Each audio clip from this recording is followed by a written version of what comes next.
Hello. आज हम सीखेंगे एसक्यूएल में व्यू क्या होता है और इसका उपयोग क्यों किया जाता है। व्यू एक वर्चुअल टेबल होती है। यह एक्चुअल डेटा स्टोर नहीं करती, बल्कि एक या एक से अधिक टेबल्स के डेटा को दिखाने का काम करती है। आसान भाषा में कहें तो व्यू एक सेव्ड क्वेरी की तरह काम करती है, जिससे कॉम्प्लेक्स डेटा को सिंपल तरीके से देखा जा सकता है।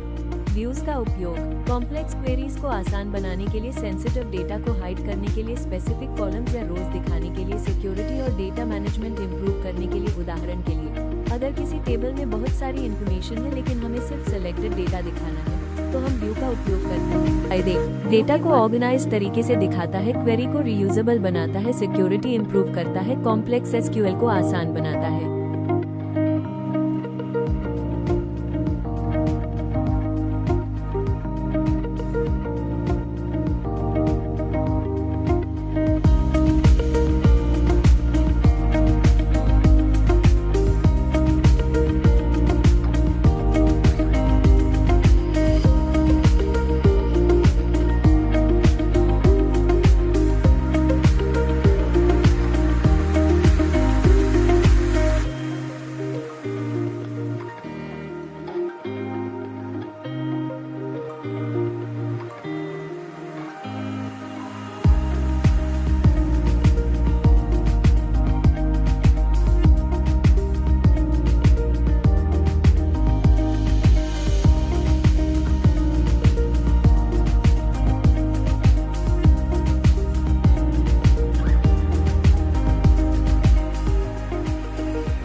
आज हम समझेंगे कि एसक्यूएल में व्यूज पर कौन कौन से ऑपरेशंस परफॉर्म किए जा सकते हैं और कौन से ऑपरेशंस मेन टेबल को अफेक्ट करते हैं। सबसे पहले याद रखें, व्यू एक वर्चुअल टेबल होती है जो मेन टेबल के डेटा को दिखाती है। अब बात करते हैं ऑपरेशंस की। DML operations on view. हम व्यूज पर कुछ डीएमएल कमांड्स परफॉर्म कर सकते हैं। सेलेक्ट, इंसर्ट, अपडेट, डिलीट, लेकिन ये तभी पॉसिबल होता है जब व्यू सिंपल हो और सिंगल टेबल पर बेस्ड हो।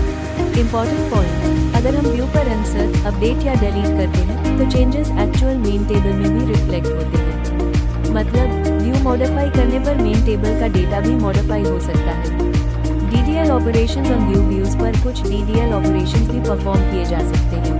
Create view, alter view, drop view, लेकिन ध्यान दें, इन कमांड से सिर्फ व्यू स्ट्रक्चर बदलता है, मेन टेबल डिलीट या मॉडिफाई नहीं होती। उदाहरण: ड्रॉप व्यू करने से सिर्फ व्यू हटता है, मेन टेबल सेफ रहती है। Important point: DML operations on view main table data को अफेक्ट कर सकते हैं। डीडीएल ऑपरेशंस ऑन व्यू केवल व्यू को अफेक्ट करते हैं।